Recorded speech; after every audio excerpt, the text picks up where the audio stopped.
Les tu l'amour. Aujourd'hui, je vais partager avec vous 5 tu l'amour. Mais avant que je ne partage ces 5 tu l'amour, je vais vous dire ce que c'est qu'un tu l'amour. Un tu l'amour, c'est une attitude, un comportement ou une situation qui peut nuire à une relation. Donc, vous l'aurez compris. Si vous êtes sûrement une personne qui n'arrive pas à vivre des relations de long terme, des relations de longue durée, c'est sûrement parce que vous avez certains tues l'amour.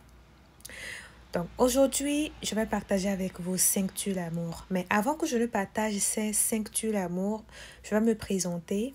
Je suis Bacho et la Prénam, je suis écrivaine. Je suis aussi fondatrice d'une école qui forme dans les domaines du secrétariat médical, du secrétariat bureautique, de la gestion et exploitation agricole, de l'informatique, de la gestion de projets et bien d'autres domaines. À part ça aussi, je suis fondatrice d'une association qui s'occupe des femmes ayant vécu des violences conjugales et aussi des enfants démunis.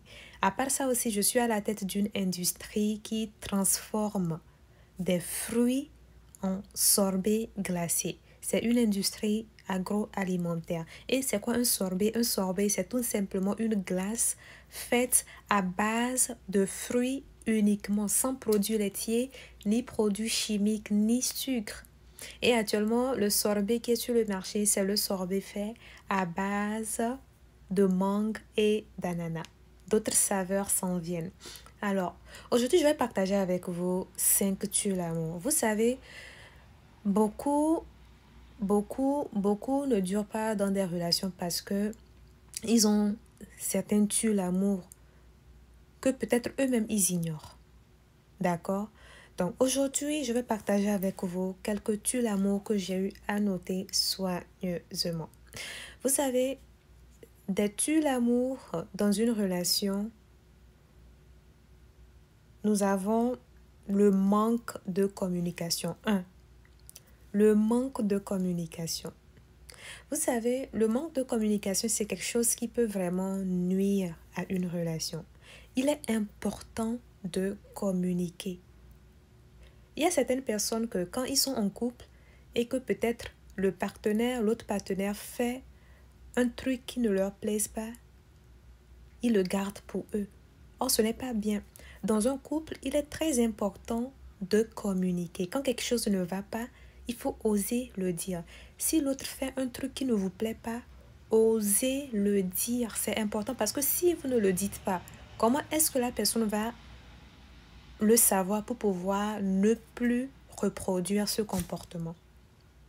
Il est important que vous communiquiez parce que l'autre n'est pas dans votre tête pour savoir en fait ce qu'il a fait et qui ne vous a pas plu.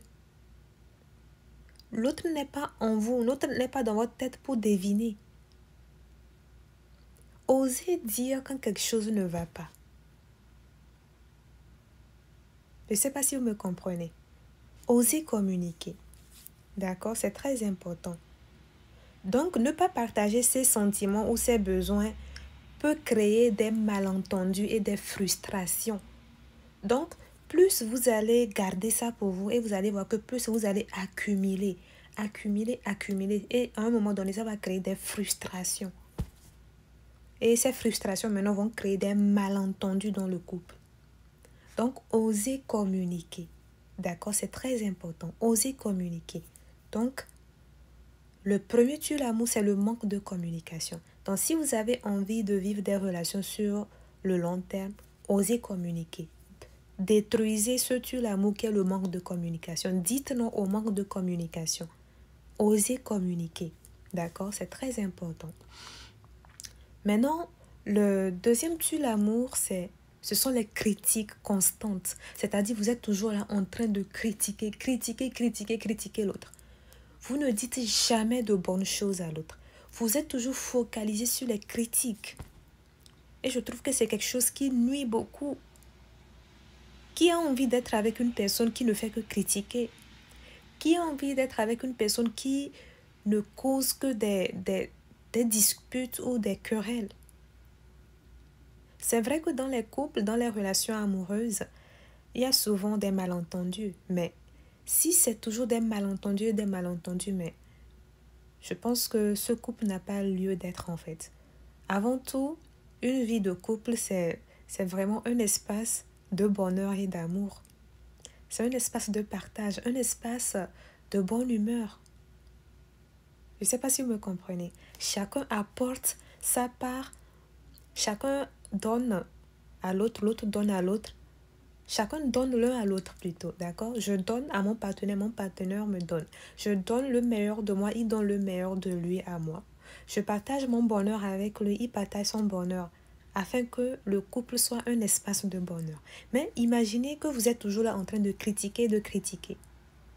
Est-ce que vous pensez que ça ne va pas nuire votre relation sur le long terme? Imaginez que vous, à chaque fois, on vous critique et vous critique.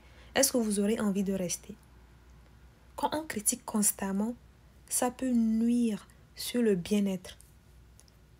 Ça peut faire en sorte que la personne sera toujours frustrée. La personne ne sera pas toujours sur son bon pied. Les critiques, ça n'aide pas. Donc apprenez à dire de belles choses à l'autre. Apprenez à complimenter. C'est vrai, vous pouvez souvent faire des critiques, mais des critiques constructives, mais pas tout le temps. D'accord? Donc, le deuxième tue l'amour, c'est les critiques constantes. Évitez cela. Évitez cela.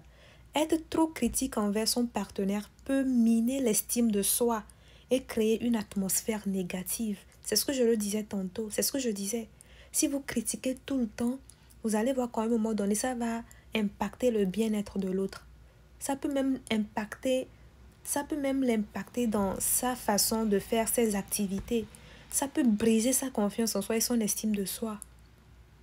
Je ne sais pas si vous me comprenez.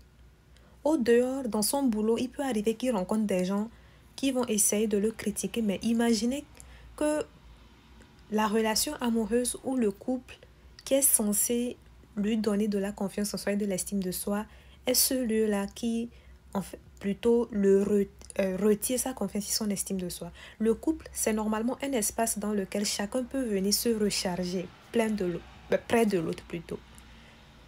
Chaque jour que Dieu fait, lorsque nous sortons, il arrive souvent que nous soyons critiqués.